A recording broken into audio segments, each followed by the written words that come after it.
Hello ladies and gentlemen, we're doing a short review for the people that can't watch the 55-minute video. Let's start with the draft. Honestly, G2 draft is not that great. The best part about G2 draft is the Senna priority. Senna by far, I think, is the best AD carry in the game. I think she has no weaknesses. I think she's absurdly broken. The reason I think our team on the left side has a better draft, let's just check the pick priority. The reason I think this side is better is because the 2v2 on mid lane is going to be superior after level 6. Way superior. Bottom matchup, also, they have some high quality champions that will have good impact in team fights. Ornn and Lee Sin 2v2 is also very good, but of course Elise and Aatrox can definitely find ways to snowball.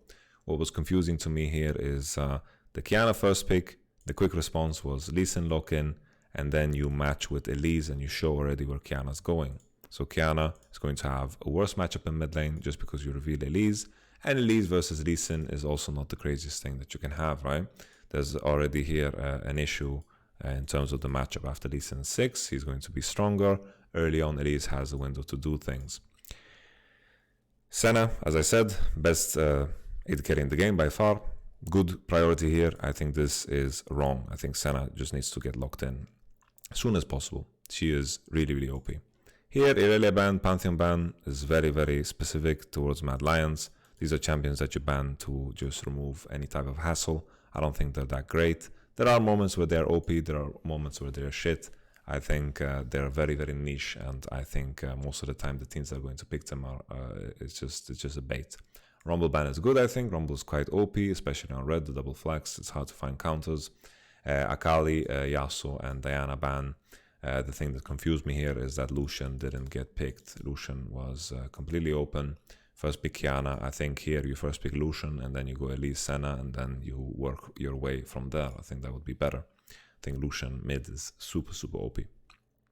Aatrox blind pick. Completely standard, no top lane bans in second wave. Kayle Rakan ban is very troll. I think Thresh ban is also super troll. Braum gets locked in. Rakan and Thresh are two good picks into Braum. So Braum gets looked in, but I think Nautilus or Leona are just as good into Braum. So I think these super bans are plain useless. LeBlanc ban, just because you showed Qiyana, I think it's a good ban because LeBlanc is very good into Qiyana because you're mobile.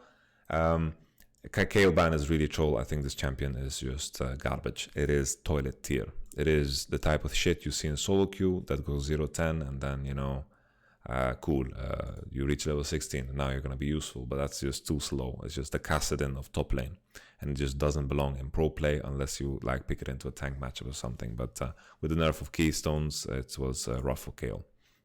So in general, this team comp has a very easy execution. Team fights are easy. Humanoid can isolate any target that is a problem, forces them to pike QSS. When this composition that is so full of AD and heavy AD, as you can see, AD, and only Elise is AP and Nautilus is AP, it's very easy to stack armor for Ornn, for Mordekaiser, for Braum. You know, you can just stack armor. Like here it's just you want to have as many ninja tabbies as possible. Holy shit, this face is menacing, man. I just realized where I paused. That is dangerous, man. That is dangerous. Nevertheless, we've been talking about, of course, the draft. Let's head into the game, because this was a dirty one. So in the early game, G2 managed to establish control for the first 5 minutes. Mad Lions did a very good invade that secured Shadow 2 red buffs. Here there is a full prior from G2 on bottom side, so Jankos is invading, looking to take the blue. He does a troll flash, but he does indeed get the blue, so he recovers from the fact that Mad Lions had a good level 1. I think if G2 was ready, they could have probably contested, because Senna, Nautilus, and Elise is okay level 1, and I think is good enough to fight against Braum, Aphelios, and Lee Sin. So I think if they were ready for that, maybe they could contest it and maybe even win there. But G2 has been very sloppy when it comes to level 1s, and this is something that they need to work on. Mickey said that on the desk himself. Soon the game kind of implodes, and if it was against any other team, I would say Mad Lions just ought to win the game here, because early game was very unimpactful. Elise didn't get an advantage, couldn't dive top, couldn't gank mid. Shadow covered mid and built an advantage. Soon, the key moments here in the early game where everything breaks apart. Shadow goes into top side, Wunder should know this, Conqueror is on, and here Oroma has no spells. I think in a position where Wunder just starts walking away, he can definitely be safe. He spots Lee Sin and he just dies to a gank that he shouldn't die, flashes, and then is looking for like the hero 1v2 play or something. So this is not it's just not good.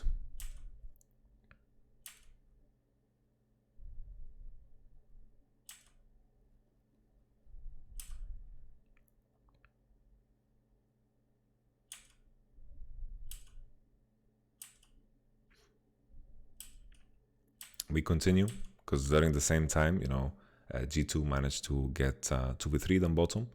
Elise is on the Drake, and Nautilus is caught somehow. We just this replay is not the greatest because we don't see what Nautilus did. But Mickey entered, classic, does most of his games, and then Elise comes down bottom here and dies. Afterwards, G2 are starting to play in a way where they need to recover, but Mickey dies again. Because G2 know that 2v2 mid lane they lose, 2v2 top side they lose. They're trying to find creative ways to get into the game. Mad Lions are stronger everywhere. Wunder dies again, and this is a disaster of a start. Already 2k gold ahead for Mad Lions with a composition that scales super good. They can buy a lot of armor. Qiyana and Senna have to buy lethality. This is the disaster that we're seeing here. As we continue, let's move forward. Mad Lions going into top side. They are putting down the Rift Herald, looking for the top tower. Normal, natural, not a big deal. Aatrox is moving into bottom to match. Mad Lions had prior from bottom, so they are the ones with the tempo advantage here. Normal.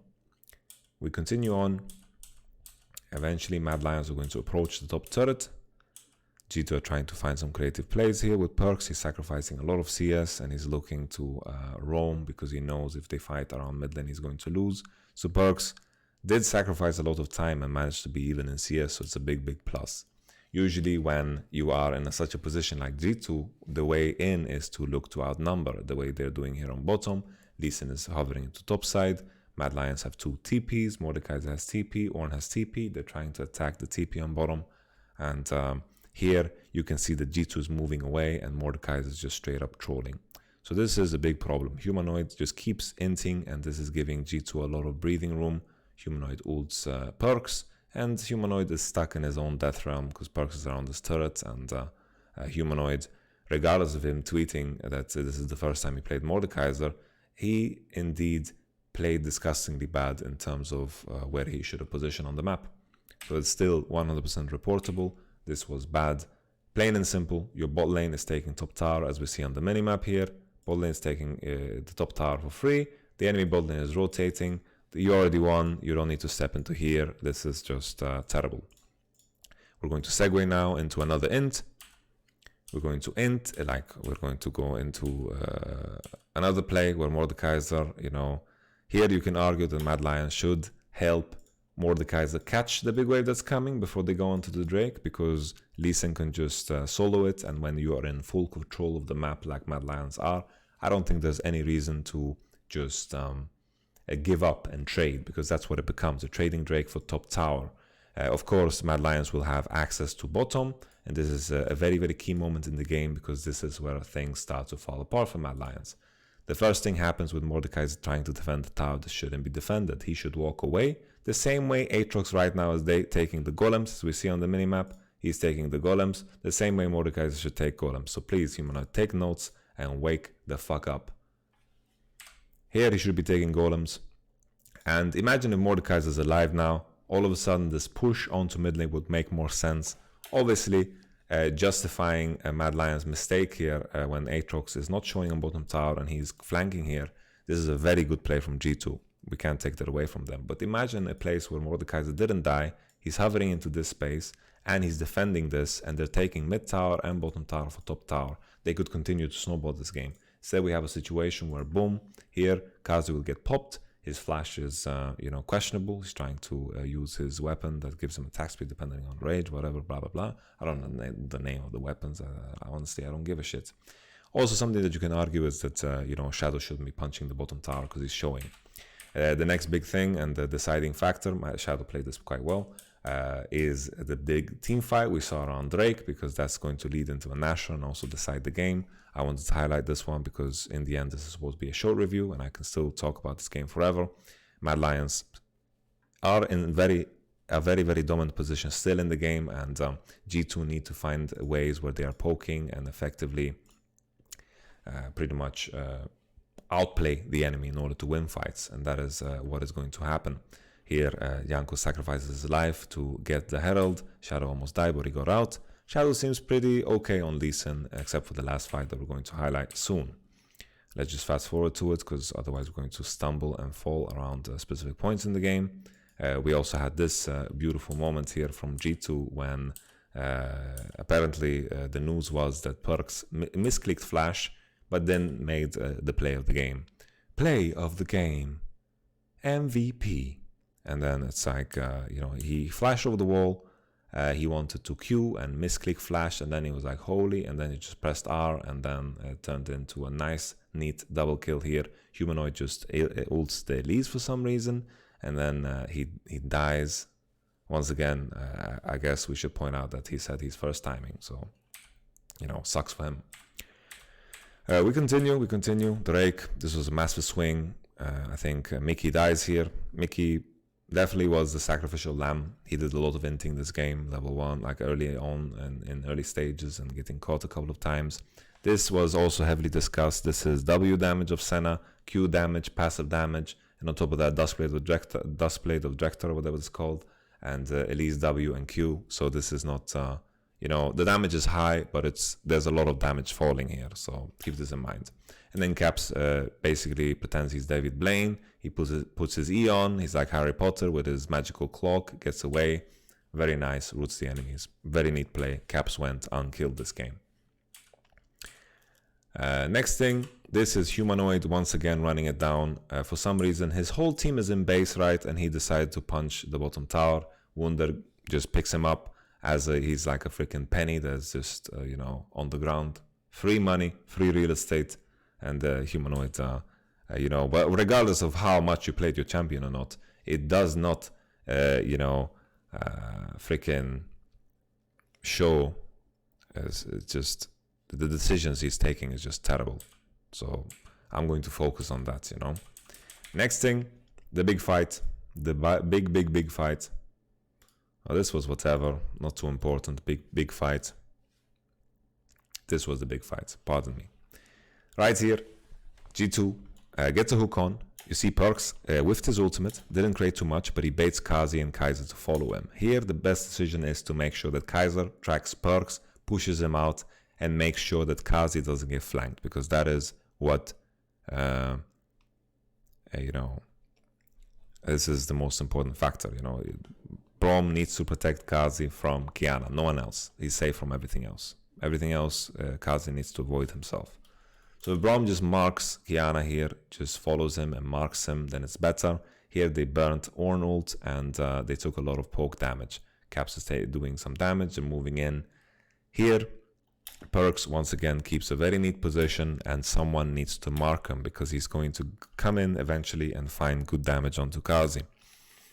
Perks got a lot of praise for how he played this fight, but I want us to pay attention to Caps and Wunder and how they played. Humanoid does indeed have ultimate here, so he could save himself right here if he ults Mickey X. Honestly, it would have been game winning, but instead he gets popped. As we saw here, he gets popped. W not used. Honestly, quite disgusting. Elise died to a Philios ult, and the damage that Mordekaiser did before he died. Kaiser's out of position now, and now he's taking a lot of damage. While this Nautilus ult is making Kazi fly in the air. Perks maintaining the beautiful position and just waiting for the time where Wunder strikes, because here Wunder is still very healthy, punching the right targets, making sure he has Conqueror ready, and Caps is positioned so well. There is nothing that is going to bring access to him. So as long as G2 played this patiently, after Mordekaiser got one-shotted, this fight is over. So here Aatrox burns 2 summoners from Kazi. Very, very nice. And then Perks comes in and finishes the job. Kazi gets the W from Lee, but it's not enough. And then he dies.